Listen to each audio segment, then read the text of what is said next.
What's up, everybody? Welcome to episode 186 of the Clever and Original Podcast. I am one of your hosts, Kayley Misialek. Alongside me, the man with a plan, Jayden Reinhart. Yeah, this week my plan was to actually be here. Haha, take that, JJ.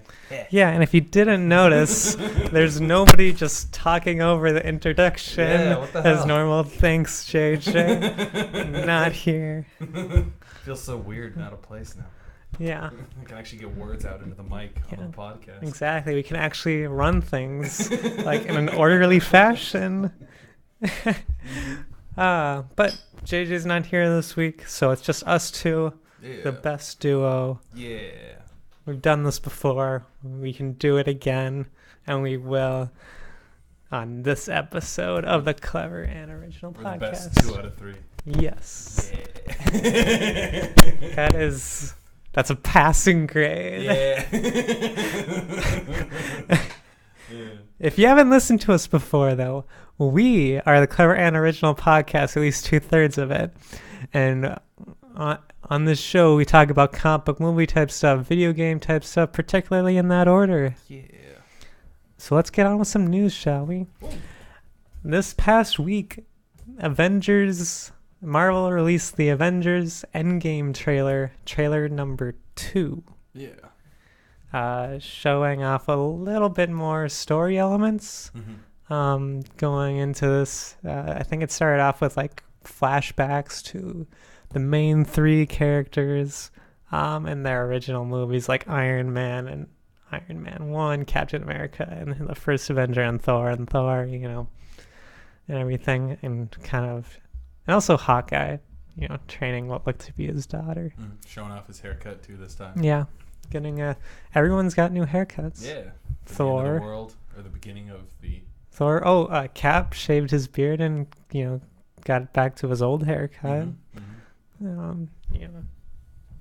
And so new haircuts is the way to go. Yeah. You're like, all right, we need to beat Thanos. We need to get looking real good and really fresh, like really, really on fleek, We're gonna walk in there and Thanos is gonna be all like, "Damn, you got new hair?" I'd be like, "Yeah, I got this haircut today." Yeah, I'm ready to take you down. Just like, wow, you look different. Since there was 50% more people.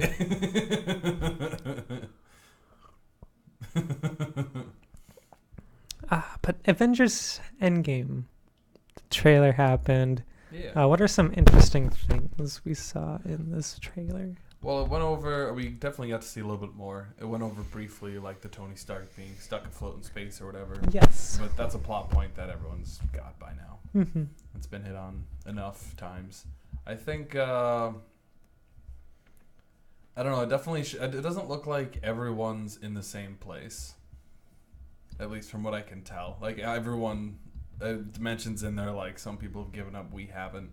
But it doesn't at least the scenes they show. There's only like 2 or 3 of them in each room. So It makes me think like maybe after it happened, they all went their separate ways.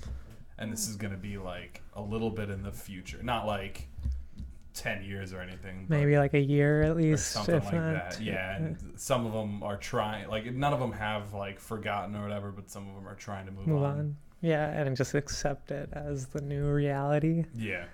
Because, what do you do, right, when some dude snaps and 50% of everyone dies? Also, how do you find him? Like, these people, like Captain America, well, pretty much everybody on, the Avengers, most of them, have never been to space. Mm-hmm. Like, Thor, Hulk have, Captain Marvel, obviously, and Iron Man just went to space for, the first time now. Yeah.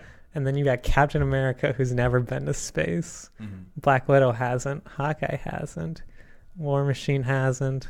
None of these people have ever. And and it's like, so how do you go about finding this person? Also, even the people who have been in space, he just vanishes, right? Yeah. He could be anywhere. And even if literally anywhere. Even if you find Thanos and he's holding his glove, it's not like he can just snap everyone back. Right. Would want to. He had to sacrifice his daughter. Yeah, the thing is kill everyone in the first place. Also, stone. Yeah. So I mean, I could really just see people accepting that as the new thing. Shit, just like, well, it happens. So. like, there's nothing we can do. Like, the guy has like godlike powers. Yeah. You know, like he just wiped out half of the universe with a snap of his fingers. Yeah, I mean, he's certainly Like, the most powerful villain thus far. You're right. Like, what do we even do? Like, first off, how do we find him? Yeah. Second off, what can we even do when we find him? Mm-hmm. You know, we just lost to him, and we had more people back then, more strong people. Mm-hmm. You know. Granted, Thor was a little late to the party. Yeah. But, you know. But, you know, getting tossed out into space, half dead is... Yeah, I mean, not ideal circumstances. Right. But yeah, I'm imagining it's going to be a lot like everyone is split up, and then maybe like Cat Marvel shows up, because we saw that. Oh, I guess spoilers. Kind of spoilers. Post-credit scene for Captain Marvel. Yeah, post-credit scene of Captain Marvel spoilers. If you haven't seen it, what the hell? Go see it. But the post-credit scene, they're trying to figure out what Nick Fury's like beeper was for. Yeah, it's and pager. Obviously, when you watch Captain Marvel from beginning to end, you'll know that that's to call Captain Marvel. Yeah, and she only shows up. in emergencies. So I'm imagining everyone's split up.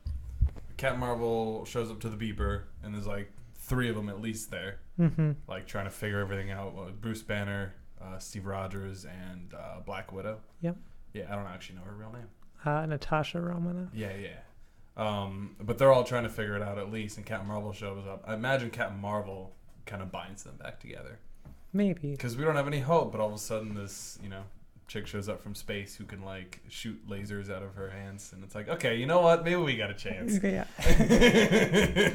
That this person who's been around, who like somehow knew Fury, yeah, and just shows up, who's like better than Thor. Like, hey, I've been to space. Like, just like there's other life out there, by the way. Like, I wonder. For some reason, I feel like there should be like this like kind of tension when they first meet, like almost blaming each other. Well, like Captain Marvel and Captain Marvel probably should, I don't know, I mean, I'm just like speculating here, like what it should be for the movie, but like, Captain Marvel shows up and she's like, why do you guys have Fury's pager? Where is he? He's dead, right?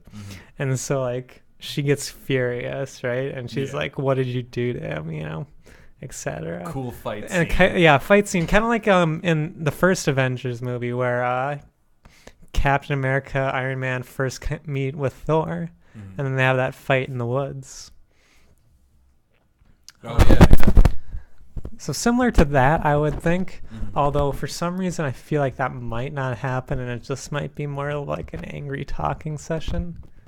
Yeah, I mean, it's a lot of plot and a lot of movie. Yeah. To cover a lot of ground, but like they can't. I mean, it can just be like one scene, right? Yeah, like or like a quick like show of power. Like I don't know, Captain Marvel fires up her laser hands, and like I don't know, maybe Captain America puts his shield in front or something. Blocks. Yeah. Oh wait, he does. I don't think he even has his shield. Yeah, no, it doesn't have. So he just or like blasted back. Or maybe Thor blocks it with Stormbreaker. Something, yeah. Something like that. Something kind of like show of power. Right. And I mean, there's also relatively fresh wounds from Civil War too. Yeah. So that's curious. So like, they didn't even go into any like they showed that they were still at odds. Captain America and Iron Man at during Infinity War, and they haven't come together since Civil War. So it should be interesting because there's still like tensions that need to be resolved. Yeah, because I mean, they came together to fight Thanos, but then they didn't even beat him. Well, they didn't. No, they didn't come together because like Iron Man was different on Titan, and then Captain America was on Earth and Wakanda, so they were not even. So they weren't even fighting together. Yeah. But like this will probably be because first off, Iron Man has to not die in space. Right. Assuming they have to come together. Assuming Iron Man doesn't die. Yeah. Probably won't because the movie. Right. He's getting paid to be in the movie, so probably not dead. At least not before they meet up. Right. But yeah, I mean, I like the trailer's interesting. Some things, like they all have these weird suits, and people are speculating that has to do with the quantum realm, like Ant-Man and the Wasp stuff. If you've seen that movie, which you should. But yeah, I mean, like you said, with everyone everywhere, it looks like, you've got like Captain America, Thor, Bruce Banner, and like Black Widow at the Avengers compound. And then, Ant-Man's off by himself. Same with Iron Man is with Nebula. And then you got and they showed Rocket briefly. Yeah. He was on War Machine's shoulder. Yeah. So that should be interesting. It will be interesting to see how Rocket interacts with everybody else, because they didn't show it much in the first one because they were fighting. Yeah, and they did interact with Thor. Right. But like, these are a bunch of humans seeing a talking raccoon. Right. And they keep calling him raccoon. He's like, I'm not a goddamn raccoon. He's like, no, but you look like a raccoon. So yeah. So I mean, I'm interested to see how Rocket interplays with like Captain America, War Machine, and then like pretty much all the Avengers except for like Thor. Like none of them have like interacted with Rocket or anything Thor like. The only one who knows him. Or anything like him, know. It's gonna be cool. Although Captain Marvel might have, kind of understand, because she's been places. She was probably like, oh, maybe I didn't know about this, but okay. I mean, that seems like a thing that would happen. This alien race can make themselves look like anything, any living life form. So So I'm not seems surprised. Plausible. Yeah. But yeah, there's a lot of speculation that can be drawn from it. But I think the biggest point is that we know the two main players in this movie that are gonna make the biggest impact is probably gonna be Ant-Man and Captain Marvel. Probably, yeah. Captain Marvel, this is like her introduction to the Avengers. She's like, I'm here, bitches. Like, I'm the best, most powerful superhero in the MCU. Yeah.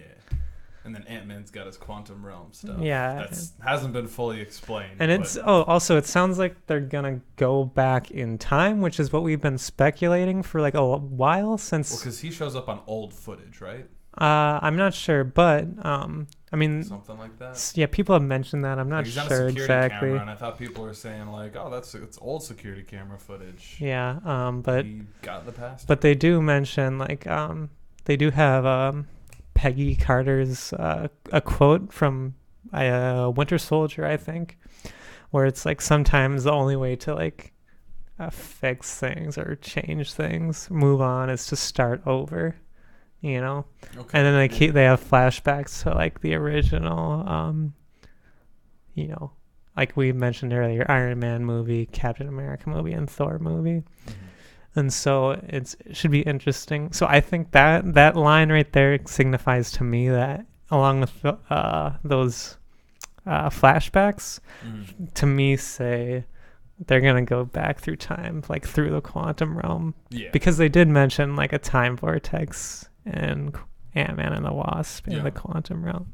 And we know already that Marvel's pretty good at doing like time travel stuff, because they did it with Doctor Strange. Yeah. With like his whole, I can't remember the dude's name, whoever I had come to bargain. Oh, Dormammu. Yeah.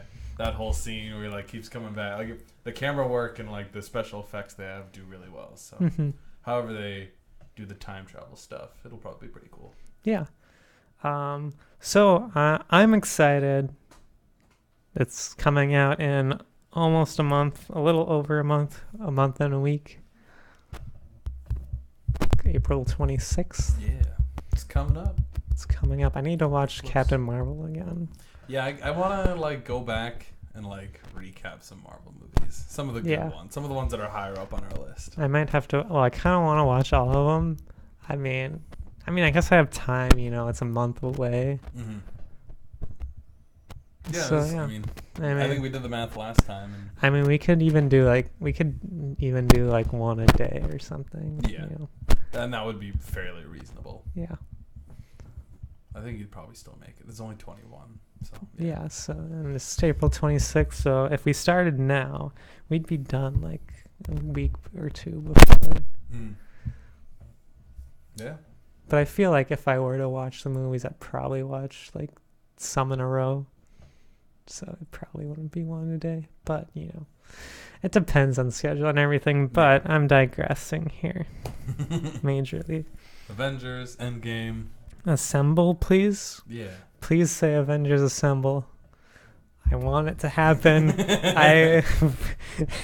It's like it should have been said in the first Avengers, and it wasn't said in Age of Ultron or Captain America Civil War. I feel like if you're gonna be going through Endgame here, there's gonna be some assembly required. You gotta assemble the Avengers. Right. Like, how else are they going to come together? Yeah. You have to, assemble them. Captain America, Avengers, assemble. Yeah. Yeah. Yeah. That's the line. That's the line. That's the phrase that the Avengers, they assemble. That's what they do. It's like Transformers. Yeah. Transforming, robots in disguise. It's Avengers assemble. Come on. Let's assemble. Okay. All right. I'm good. I got that out of my system. Hopefully they assemble. Yeah. So, moving on, Disney has retconned the past real-life thing of firing James Gunn, which we talked about on this podcast quite a bit in the past and decided to stop because it was getting old. So, if you don't know, Disney fired James Gunn for tweets he had made in the past. I think it was like in 2008.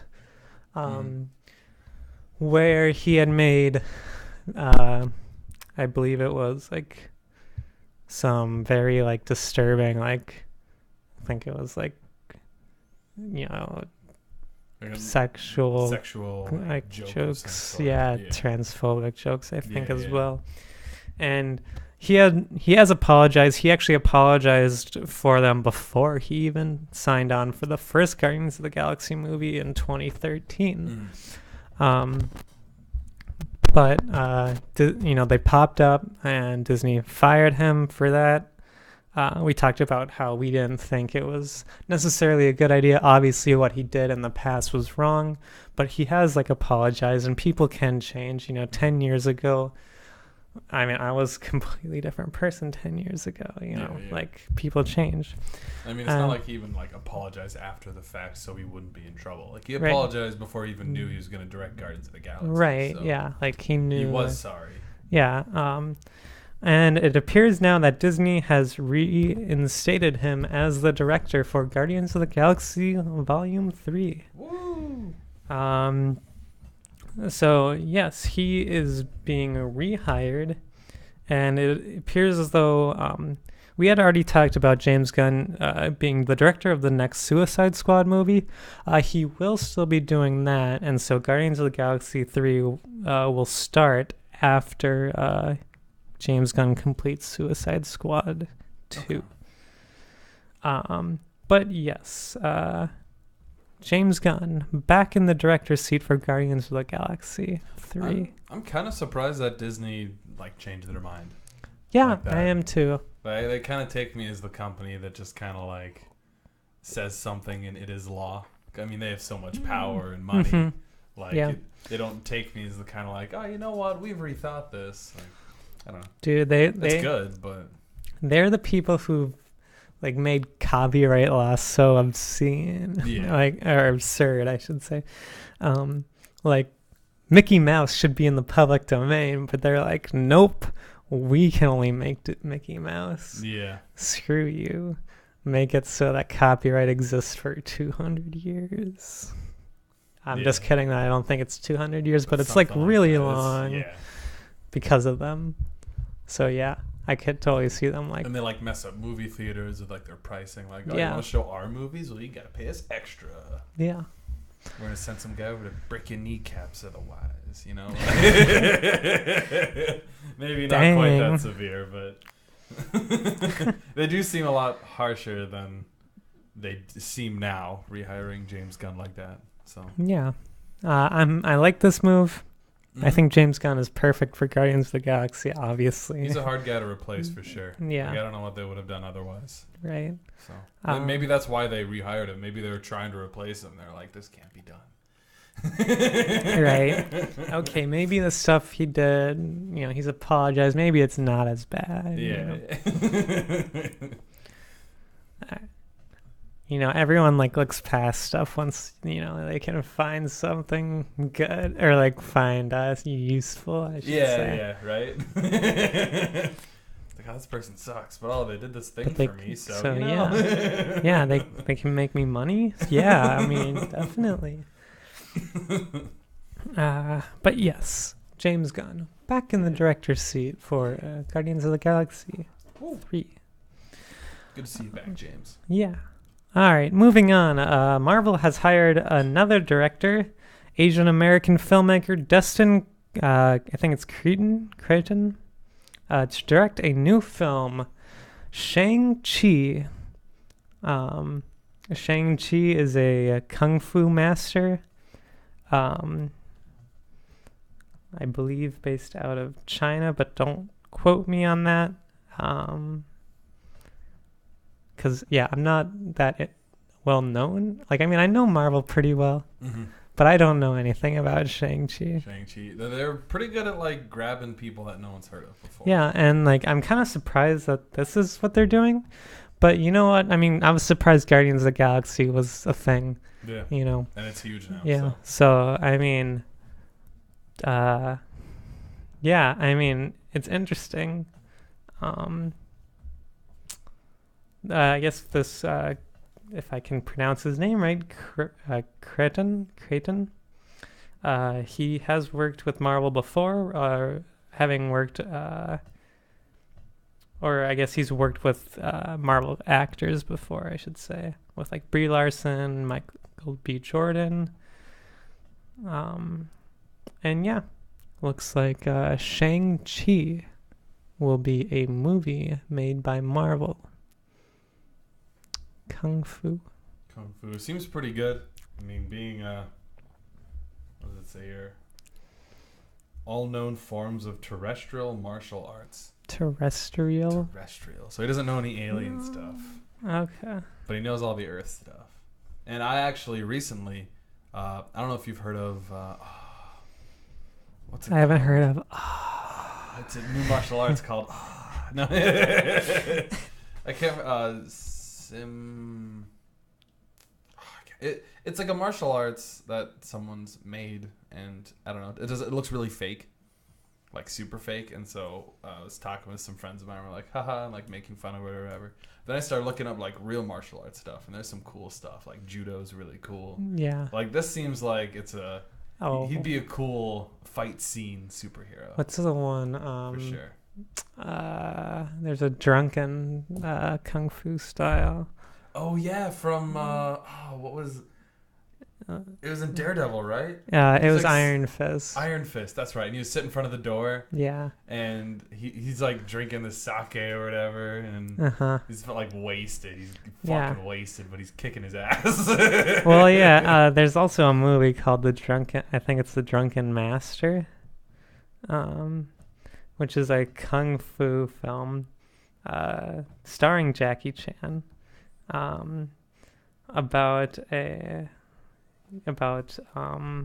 the drunken technique. If I can figure out the name of it. I remember mine. Systema. That's what I was talking about. It's this whole using every muscle, or not using only the muscles you need to fight, but using some kind of inner wave, I think is what they call it. It sounds just about as bullshit as it looks. I don't know if it's real or not. Maybe it is real. Maybe it just looks bad on video, but whatever it was, we were making fun of it. It looks really silly. Yeah. So yeah. But there's a lot of cool martial arts. I think this is if they do it right, the fight scenes all look really cool. Yeah, kung fu is pretty cool. Yeah. hand-to-hand combat. Not, I mean, I guess it is something Marvel has done, but a lot of it's been like, power blast. Yeah, and this is just like he's really good at using his non-existent powers. Doesn't actually have powers. Knowledge is power for him.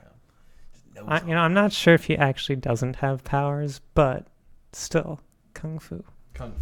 So yeah, there we go. Shang-Chi getting his own movie. Ooh. And then finally for comic book movie type stuff, Sony is going to take all the success from Spider-Man Into the Spider-Verse and Venom and try to push it into television and theaters. It sounds like Sony is trying to produce a lot of TV shows and movies based around the Spider-Man property. And they said, let's see, this is from, if I can find the name of the guy. Sony Pictures Entertainment Chair, Tony Vinciquerra,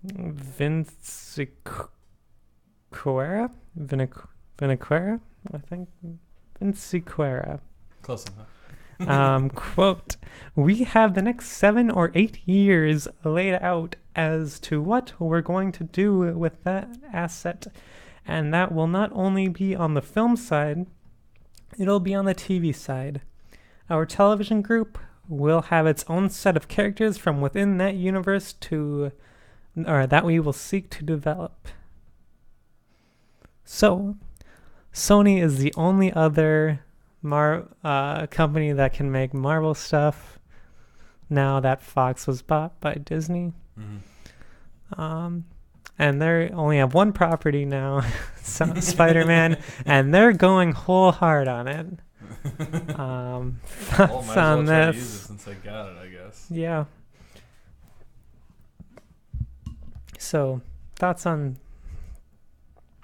a lot of Spider-Man content? I mean, I hope they use it not just to keep the rights and not just to, like, milk the cash cow they've already found. Oh, they are. With their, but I want them to make more good things.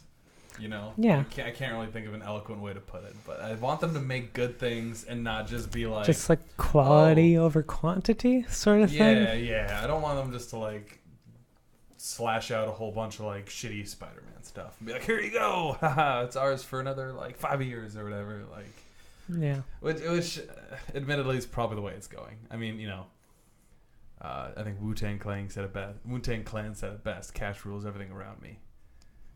Yeah, that is true. That's it. But they're probably gonna go for money and not so much for any kind of. Well, I'm sure Marvel is passion. the same way. But you know what? Right. But I mean, with Marvel, there's some passion behind it. Yeah, there's variety, like Shang-Chi, like. And yeah, exactly. Like they find new stuff, and they don't just sit next to the same Spider-Man tree and just like grab all the apples. Just like, okay, Spider-Man. Other Spider-Man. Yeah. Other Spider-Gwen. Okay. What else do we have? Venom. Okay. Cool. I think it's Morbius, right? Yeah. Take that out. Carnage for Venom 2. Let's put them right next to each other. Let's see. Spider-Ham. Yeah. Okay, take that. Look, Black Cat. We'll take that. All right. Silver Sable. Okay. All right. Doc Ock, the Sinister Six. Until all the apples. Yeah. And stretching out the Spider-Man thing as far as they can. They're not even making it into like a cool apple pie. They're just setting up all the apples in a row and hoping they don't rot. Yeah. So hopefully they can eat them before they go rotten. Yeah, exactly. I don't know. This is kind of a strange symbolism, but if it gets any kind of point across, I hope they don't just keep doing. I mean, because honestly, with Marvel villains, obviously I like Marvel a lot. Their villains aren't super creative all the time. Sometimes they have really cool villains. Yeah. Other times it's like, okay, Hulk, he's a villain. What if we made an evil Hulk? Okay, no, Spider-Man, I got this. Evil Spider-Man. But wait, there's also a red one that's also evil. So we got 2 evil Spider-Mans. Iron Man, hold on. Guy in a mech suit, and he's evil. Yeah, hey, we got this. We know what... Like, that's a lot of their villains. And so, I mean, it's not any different with Spider-Man, you know? I mean, I think Spider-Man has more variety. He has more variety than most. He has Mysterio. He's got Doc cool. Ock. Yeah. Doc Ock's pretty cool. Vulture, Goblin. Yeah, I mean... But yeah, no, I totally get what you're saying. Like, in the beginning, they weren't super creative with it. They were creative with one idea, and they just rolled with it. Yeah. But I hope so if Sony's going to keep it, I hope they do well. And I hope they go back to Marvel for help and assistance whenever they need it. Because, you know, they work together in the past now. Mm-hmm. I hope they aren't above doing that whenever they feel like they need to. Right. Instead of just hashing out trash. Mm-hmm. Like the Amazing Spider-Man 2 and Spider-Man 3. Yeah. Bad. Yeah. All right, let's move on. Yeah. That does it for movie type stuff. Let's get into some video game type stuff with Halo. Halo the Master Chief Collection has been announced for the PC. Yeah. So that brings Halo 1, 2, and for the first time, 3, 4, and 4, I guess, and ODST to the PC, which has never been done before. Also, they are going to add Halo Reach to the Master Chief Collection, which will obviously be on PC and the Xbox One. People who already own the Master Chief Collection will get Halo Reach multiplayer and Forge for free, so that they can play matchmaking and everything with those maps. Cool. But campaign and firefight will be a paid DLC. I'm gonna pay for that because I want firefight. God damn it. Yeah. But yeah, so now all the Halo games except for Halo 5 and I guess the Halo Wars games, but those don't count. Yeah. On one game. The Master Chief Collection, even though Halo Reach and Halo 3 ODST aren't Master Chief things. Whatever, I don't really care. They're Master on Chief there. plus 2. Yeah. But yeah, I'm pretty excited for this. I'd have to say I think now's a good time to start bringing it to PC like this, or bringing it back, because Halo was on the PC. But now, like, original fans who owned it on the Xbox by now are old enough to have jobs, and a lot of them probably already have PCs or they can afford it, you know. So if they're looking for a good time, I'm assuming this is going to be sold. They're not just giving it out for free. Right. Yeah, it's going to be sold. Yeah, so if they're looking for a way to make some more money, this is a good time to do it for sure. Also, if you want the individual games, those will also be on sale on the PC. Yeah.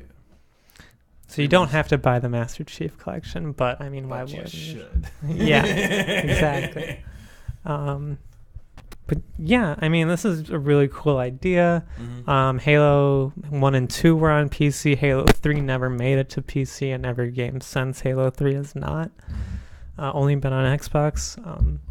Yeah, I like that. I think Microsoft is moving towards we don't care what you play on, just as long as you're playing our stuff. Yeah, their last like 3 moves have all. Yeah, and then of that, like with Switch. Cross-platform play with PC and Switch. Yeah. And with our next thing, which our next news, which once we're done talking about this, we'll get into. Yeah.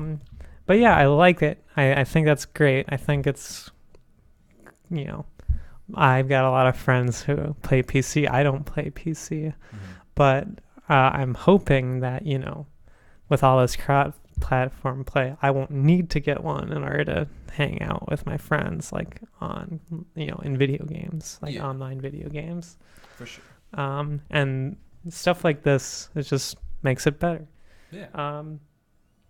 Also, excited. Halo Reach, I'm glad that's being added. Yeah, for sure. That's not my favorite, perhaps, but it's definitely one of my favorites. Right, yeah. I think it's great that now all of the Halo games are kind of in one place. It makes it nice and neat. Yeah. All right. Get Firefight back. Woo! Yeah. I hope they bring ODST Firefight too. Yeah. That'd be awesome. I hope so. That one was fun. That was a lot of fun. Yeah. So, moving on to the next story. Microsoft has an app that allows them to stream your PC games to your Xbox One now. A wireless display app has been updated and now allows PC games to be directly streamed to an Xbox One. It's free and is now available for all Xbox owners, and it can stream PC or Android devices to the console that can be controlled by an Xbox One controller. Right now there currently is no support for keyboard and mouse, but we do know that keyboard and mouse support is coming to the Xbox One, so I would assume that would be available for the PC stuff once that becomes available for the Xbox. For sure.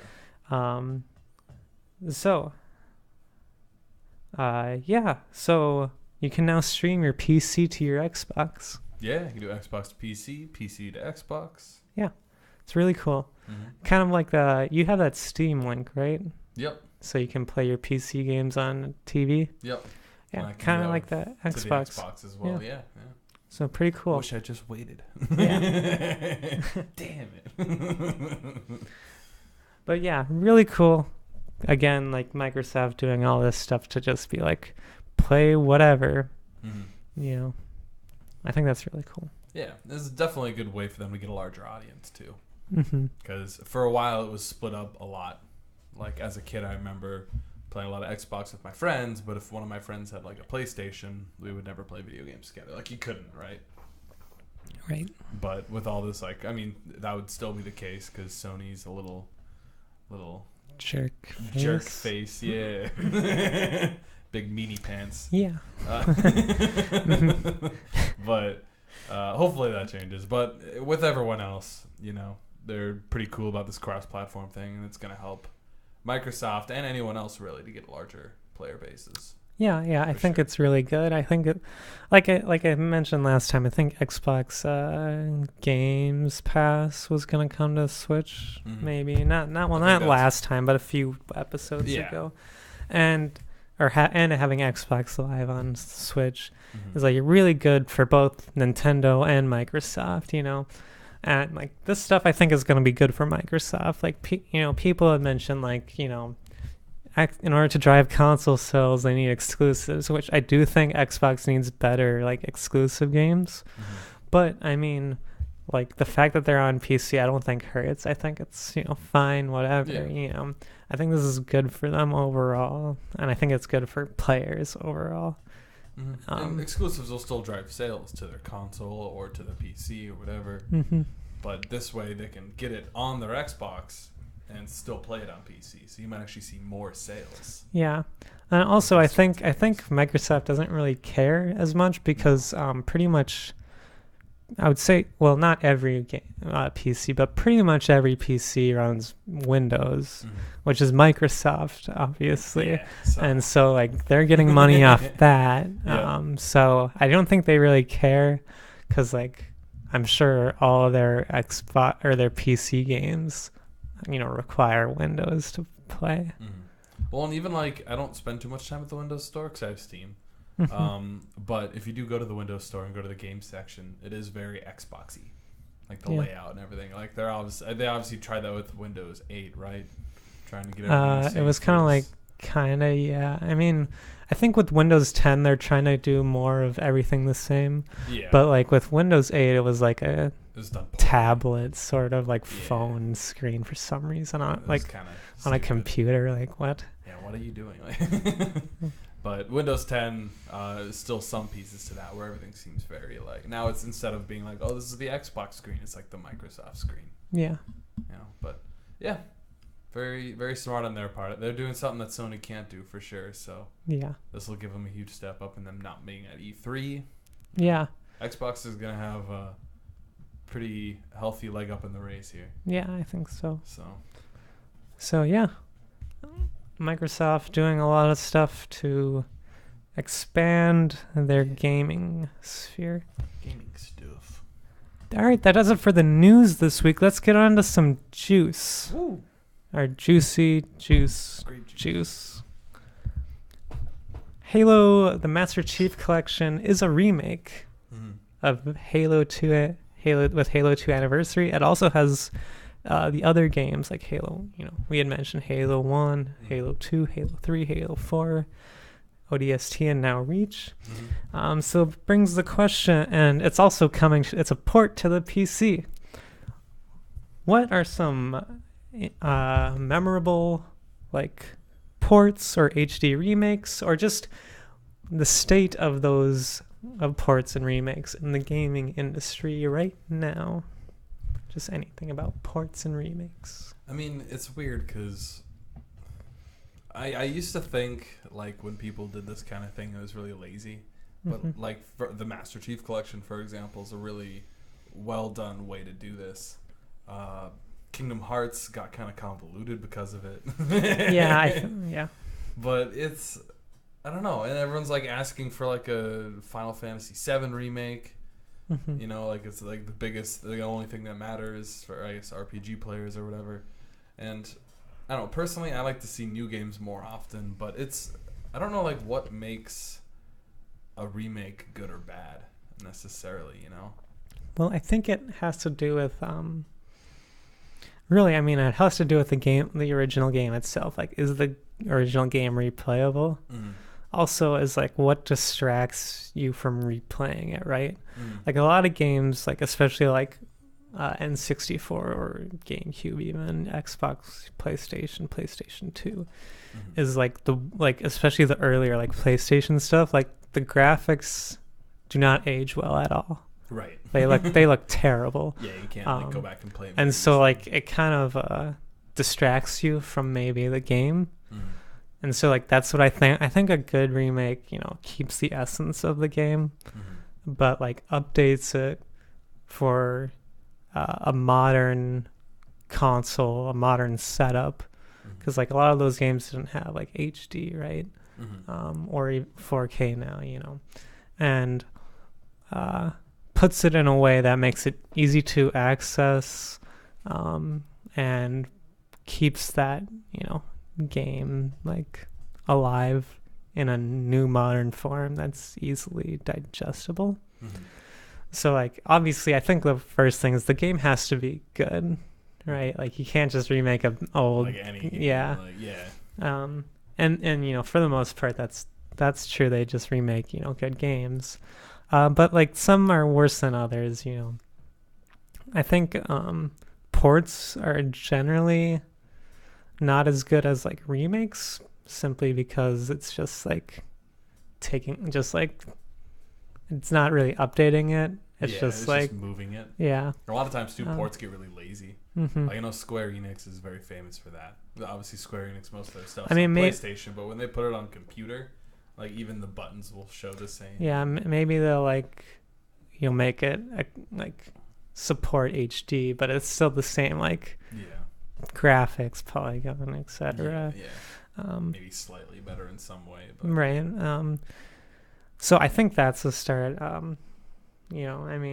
think a lot of the changes have to do with the UI, the menus, things like that. And there's just general replayability too. Right. Halo is very replayable. Yeah.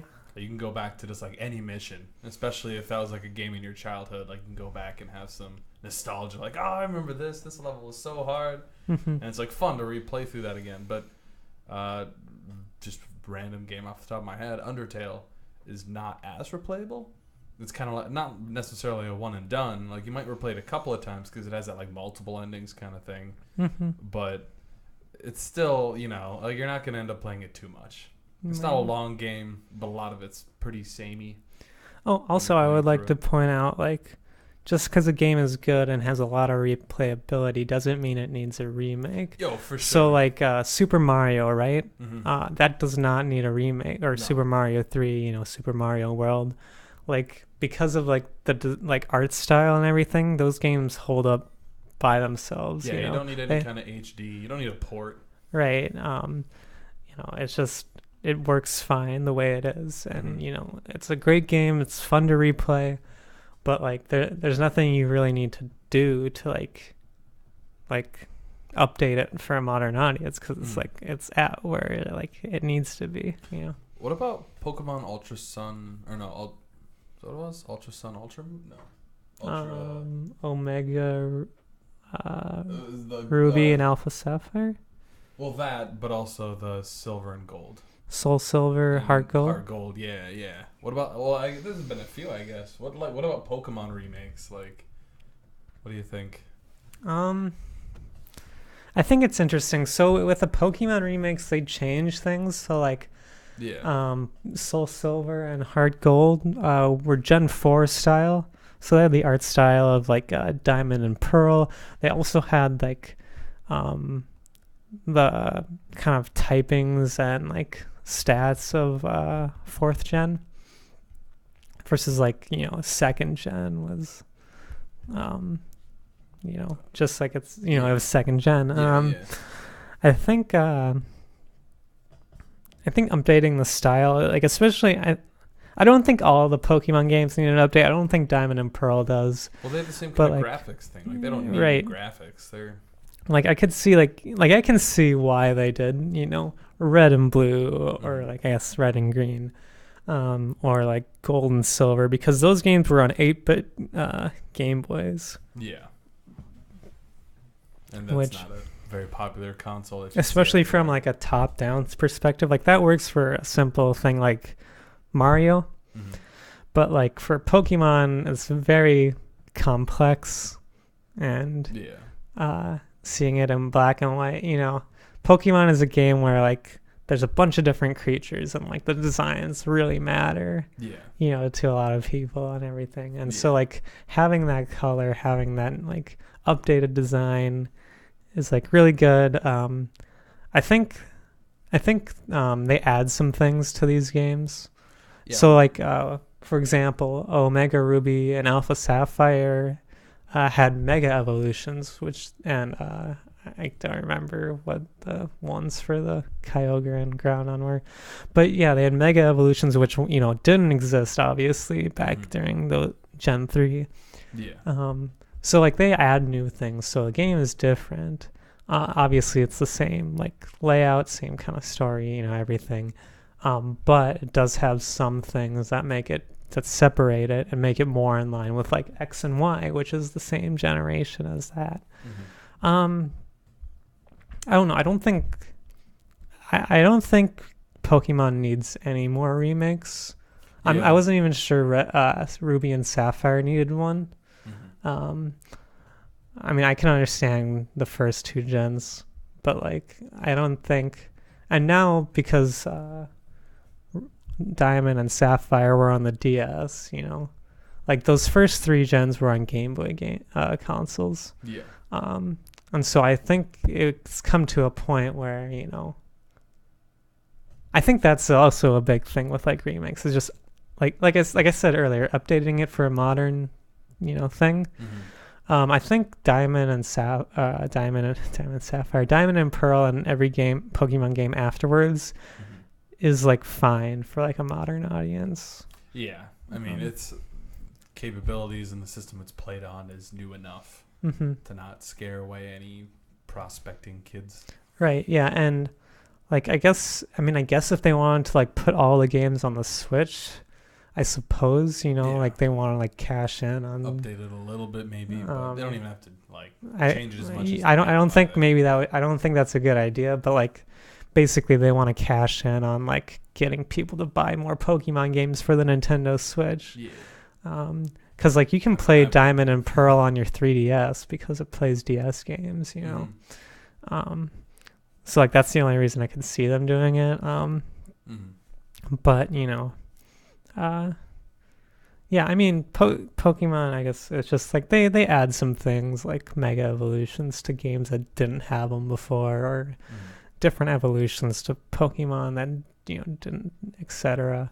It is one of those games, though. I'd say, just from our recent conversation, Pokemon and Halo have pretty solid equations for like gameplay.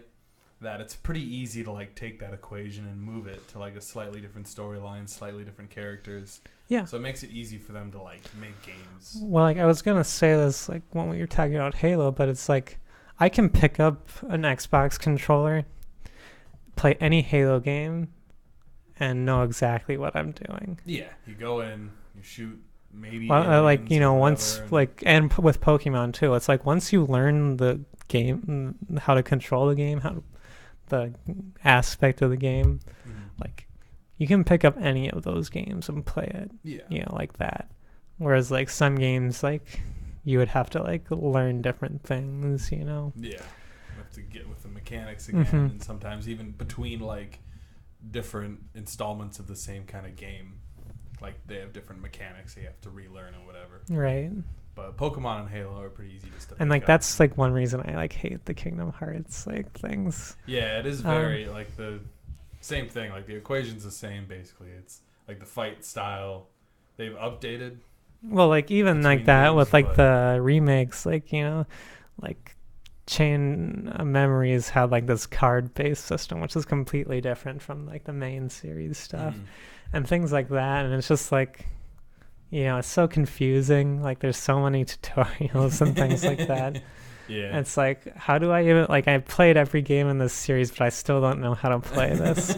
And so, like, I think that's the thing with remakes, right? Is that you need to be able to, I don't know, jump right in if, like, you played it before. It needs to bring back those memories. Like, this isn't a remake, but, like, the Spider-Man PS4 game. Like people when they thought of the Spider-Man game, they think of Spider-Man 2 on the PlayStation 2, and like the thing is that even though it's not a remake, the way people feel about this new Spider-Man is the way they remember feeling about Spider-Man 2, and so it's capturing that feeling of like it did back in the day, even though it's different and it's probably better or whatever. Maybe what you remembered back in the day wasn't what was happening. Yeah. But they need to capture the feeling, like the feeling that you remember about said game.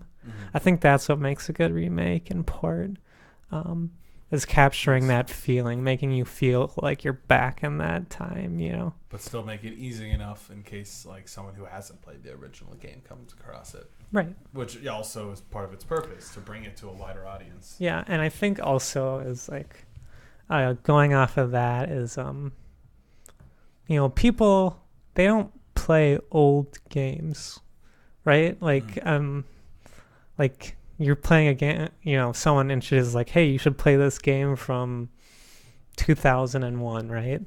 Like nobody does that, it's like and if you add like a new sticker on it, make it look new, people are gonna buy it, right? Hey, have you seen this new insert game name here? Like, yeah, I mean, it's not new obviously, but like it makes it look new, and so people are more interested in it, even though people should be fine with going back and playing those old things, right. But people want new things, right? And so I guess that's also another reason why ports and remakes happen, I think. For sure. Definitely, I mean, if anything else, for the shittier game companies, it's an easy way to make money. If they've had one success, yes, they can make the same success a second time. Right, but I think one thing I want to point out is like with the Master Chief Collection, I think is one of the best like remakes game collections out there. Like they're still working on the game, and that game released in 2014. Yeah. Like, I was talking with my roommate about this, and it was like, man, that game released 5 years ago. It feels like it's still like a game that was released like within the past few years, right? Yeah. They keep updating it. Like, they updated it for the Xbox One X to include like 4K stuff and higher frame rates. They're adding Halo Reach, etc. They're bringing it to the PC. They're updating matchmaking and everything with different things. Mm-hmm. Like, they're actively working on the game still and making it better. You know, people talk about the living game as like the thing now. Mm-hmm. And it's like, yeah, this is like a thing where it's like I can play that game, you know, Master Chief Collection. Like, and I get that, you know, it's old games, but it still feels like a modern game, which is what, you know, like how I mentioned, right? Yeah. You know, like I have these games on like my original Xbox or Xbox 360.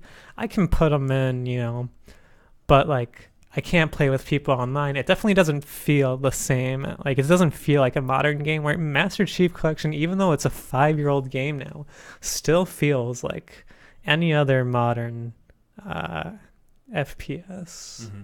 In the way the whole thing is set up, like between matchmaking and UI and everything else. Well, and even like several days ago, my friends were playing Mass Effect 3's multiplayer, which I don't think the servers are still up, but you can still like connect with other people and play together. Yeah. If you all launch the game, and they're like, Jay, you should play. And just the thought of starting on my Xbox 360 again and looking for the game, I was like, I don't want to. I have an Xbox One now. Like, yeah, it's very easy to fall into that trap of just like not ever playing old games. But then there's like certain systems that are just always awesome to go back to and play. Like N64, a lot of the Nintendo systems. Yeah, I think those are really good. Mm-hmm. To like, the PS2 is one for me, but that's probably just because it's what I had for the most part when I was growing up.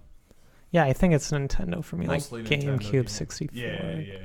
That kind of stuff. It's always great to like go back and plug a game in, and most of the art styles for Nintendo games are pretty forgiving for time. Yeah.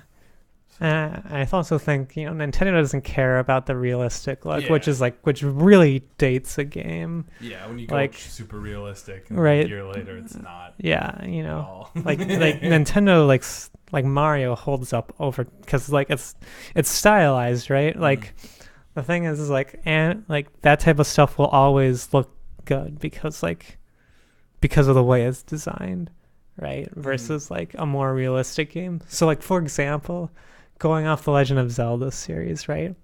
Legend of Zelda looks good. Like Breath of the Wild looks great. You've got Wind Waker, and then you've got like Twilight Princess, which are both games released on the GameCube. The Wind Waker is older, but it looks better than like Twilight Princess, which is like the most realistic looking like game that like Nintendo's done for Zelda. Yeah. And it still looks better today because of the style and everything like that.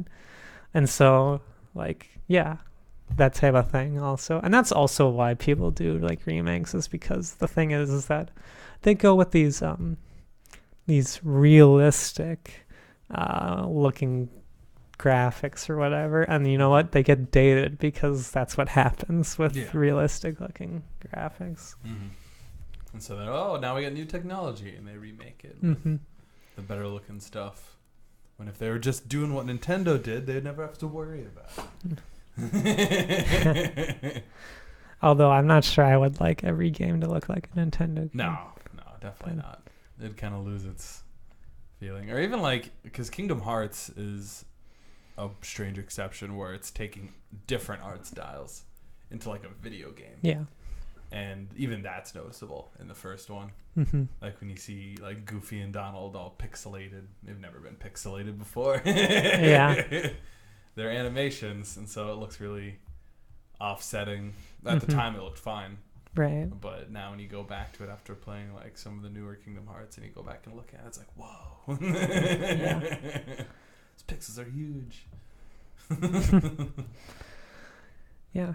So I think that does it for us on this episode of the Clever and Original Podcast. Yeah. Jay, if people wanted to find you on the social media sphere, where can they do that? If you want to come find me and tell me that I need to be remade, come find me on Twitter at Jayden Reinhart. And you can find me at Kay Misialek on Twitter, Kay Misialek.